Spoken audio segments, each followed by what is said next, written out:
descending from the rafters of the arena all the way down to the ringside and would fight off the NWO or whatever, or do whatever. And like Vince was like, well, we got to make fun of that. So, oh, and you did it. Do it. The entrance was successfully tested on November 15, 1988 episode of Sunday Night Heat,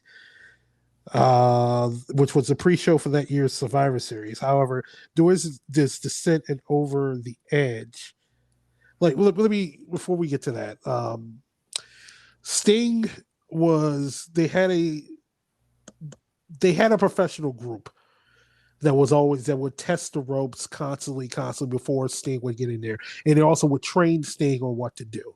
So there was a safety harness, and there was backup safeties. So it was this constant testing and making sure everything was safe, because Sting was safe and nothing bad would happen to him.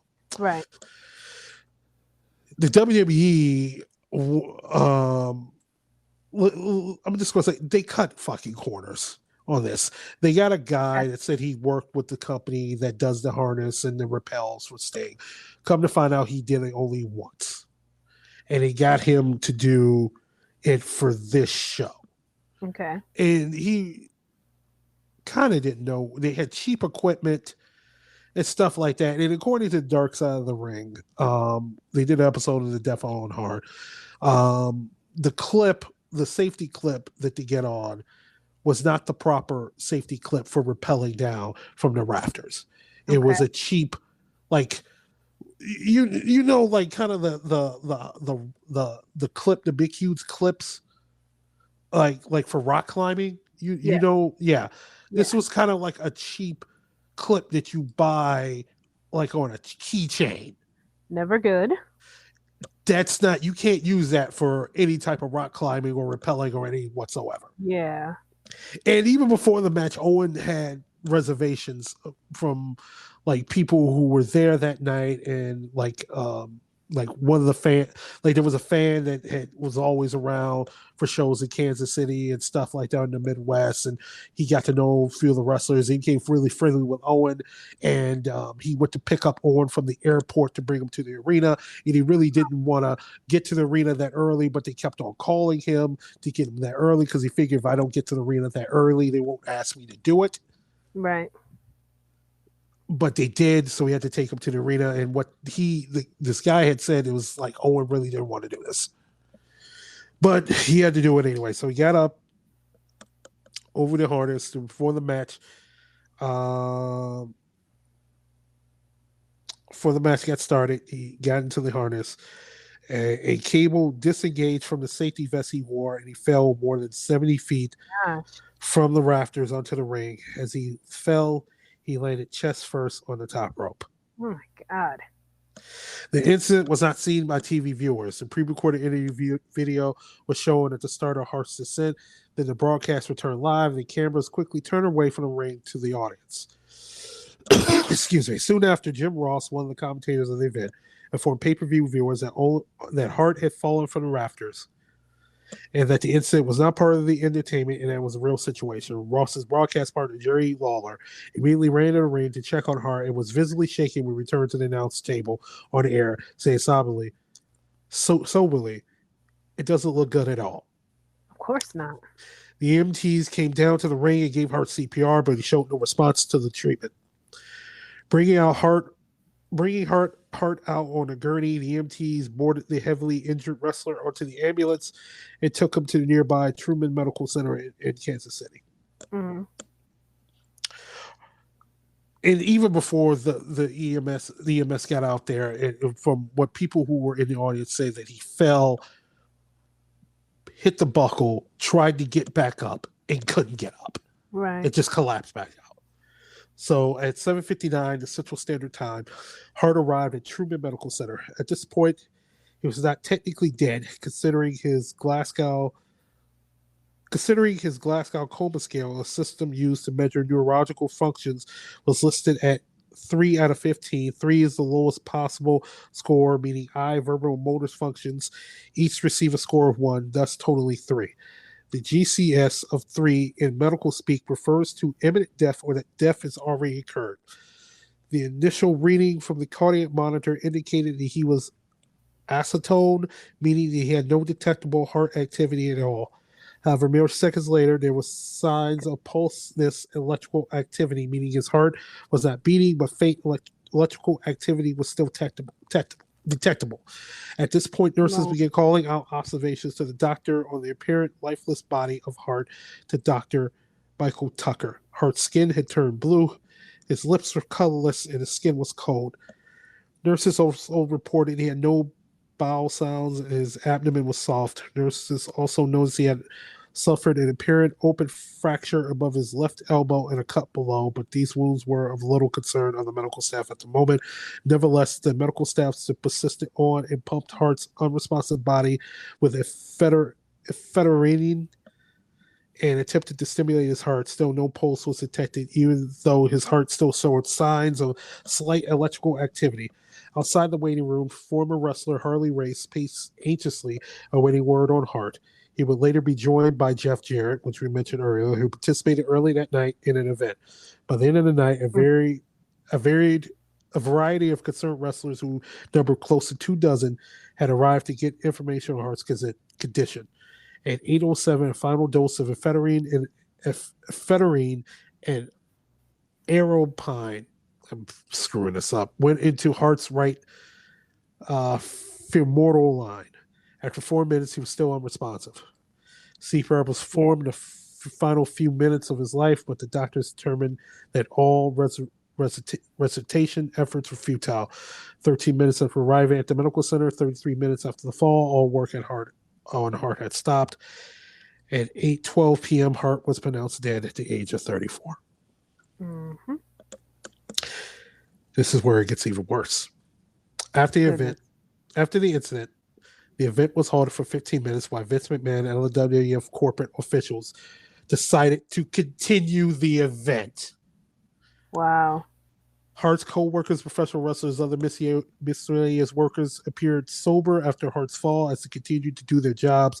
An hour after the event restarted, Ross informed the pay-per-view viewers that Hart had died at the age of 34 at a nearby hospital. Wow. Fans and the attendants were not told any information about what had happened to Hart, and they did not hear the announcement of his death. I'm quoting Jim Ross. Ladies and gentlemen, early in the night here in Kansas City, tragedy befell the World Wrestling Federation and all of us. Owen Hart was set to make an entrance from the ceiling, and he fell from the ceiling. I have the unfortunate responsibility to let everyone know that Owen Hart has died.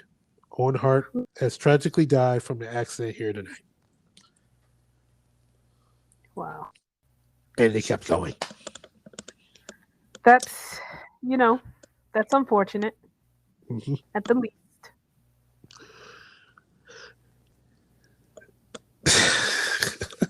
Very least. What did you say after that? Like I'm sure, and I'm talking about like years after. Like what responsibility was taken, if any? Well, from what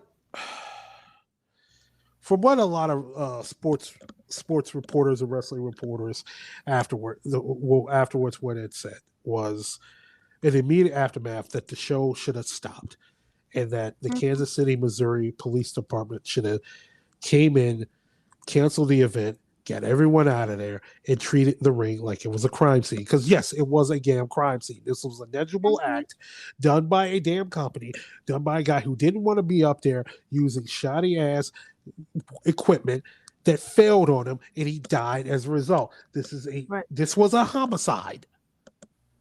Huh? It was a homicide. A homicide in terms of not purposeful intent necessarily, but it's involuntary manslaughter. Right. Okay. Irresponsibility. Right. Mm-hmm. It was involuntary manslaughter at the earliest. So what happened immediately afterwards? Well, one, WWF canceled the encore presentation of Over the Edge via pay-per-view. They also canceled 4 live events in Canada and 1 in Illinois. Mm-hmm. The 1999 Over the Edge event has never officially been released on VHS or DVD due to Hart's death. The event was in turn discontinued, and its pay-per-view slot was replaced by Judgment Day in 2000. In 2014, an event was shown in edited form on WWE's online streaming service, the WWE Network. All mentions of the Blue Blazer character were removed from Sunday Night Heat pre-show when the episodes of the show were added to the WWE Network in 2018, while the Blue Blazer gimmick was also removed from the video game WWF Attitude, which also features a tribute to him on the game's startup. Mm-hmm. On May 24th, 1999, the day following his event, tributes to Hart were held on Raw is War, Monday Night Raw, which was held in St. Louis, and WCW Monday Nitro, which was held in Greensville, South Carolina. Eric Bischoff tells how he informed Brett, who was working for WCW at that time. Brett was on a plane when Owen had died, and though he's like Bischoff found out about it. Eric Bischoff found out about it. He tries to call around trying to find Brett. No one can find Brett. He's like, oh, he's on a plane. So you get the plane number, and they have the airline contact the pilot and tell him to tell the stewardess to tell Brett that when you get on off when the plane lands, get off the plane and go wait in the tarmac. Like they didn't tell him what had happened. So Brett gets off the plane. They land. Brett gets off the plane. I think this is South Carolina. Eric Bischoff is waiting for him, and he tells him. Okay. He doesn't go too much into that when it happened. He said it was between him and Brett, but Brett turns around, gets the plane, and heads back. I think he heads to Kansas City. The WWF tribute show, all storylines and rivalries are stopped. The wrestlers were given the option to wrestle or not. The show also included interviews and testimonials from his co-workers and highlights of professional wrestling career. Mm-hmm. The fact they were allowed to leave Kansas City is an absolute. Again, this is a crime scene. No one's leaving fucking Kansas City. They never should have been a Raw that night. It should have been just a whatever retribute show or whatever. But whatever. So Owen's funeral takes place May 31st, 1999 in Calgary, Alberta, Canada. It was attended by family members, friends, and over 300 wrestlers who were acquainted with him. Following the funeral, Hart was buried in Calgary's Queen's Park Cemetery later that day. 3 weeks after the event, his widow, children, and parents sued the WWF for calling Owen's death with a poorly planned stunt they claimed that was the Hart system was defective. After the court case had extended 1.5 years, a settlement was reached on November 2nd, 2000, when WWE agreed to pay his widow, children, and parents $18 million. The manufacturer of the hardest system had also been named as a defendant in the case, was dismissed from the case after the settlement was reached. Each or a total of? Total. 18 million. Okay. Yeah. And I don't blame his widow, Owen Hart's widow, and his children, and want nothing to do with the WWE ever again. Sure. There's been like literally this push to have Owen